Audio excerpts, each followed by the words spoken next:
ఇలా నువ్వులు వేయండి. కొంచెం పాట్ హీట్ అవ్వగానే నువ్వులు వేసేసి మూత పెట్టేసేయండి. మాన్యువల్గా చూసుకుంటే ఈ రెడ్ ఇండికేటరు ఇక్కడికి రావాలి. ఓకే, లేదు అంటే ఆడియో థంబ్ పెట్టుకుంటే రోస్టింగ్ విండో రావాలి. రోస్టింగ్ విండో ఈ విండో సెట్ చేసుకుంటే చాలు. ఇప్పుడు చూద్దాం, మాన్యువల్గానే చూపిస్తాను నేను.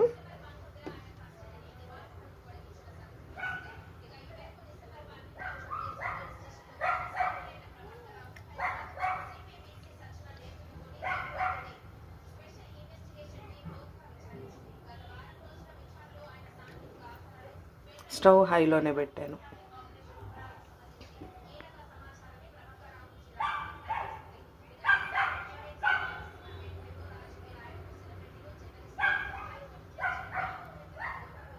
చూసారా, ఇది మెల్లిగా వస్తుంది కదా, రోస్టింగ్ విండో వరకు వస్తుంది.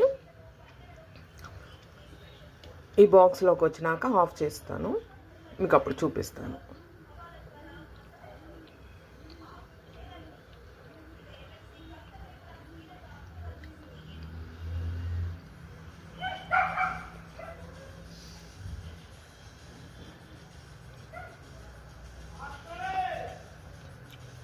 చూడండి, మూత తీసాను కదా, మీకు వినిపిస్తుందా సౌండ్? ఇలా కొంచెం అన్నారంటే హీట్ ఈవెన్గా డిస్ట్రిబ్యూట్ అవుతుంది. నువ్వులు చిట్టపట్లాడటం వినిపిస్తుంది కదా, వేగిపోయాయి. పెద్ద శ్రమ ఉండదండి వీటిలో వేయించుకోవడానికి. ఇక్కడే కలుపుతూ ఉండాలి, అక్కడ ఎక్కడ మాడలేదు. చూడండి, అవి పర్ఫెక్ట్గా వేడయ్యాయి. మనం ఆఫ్ చేసేసుకుందాం.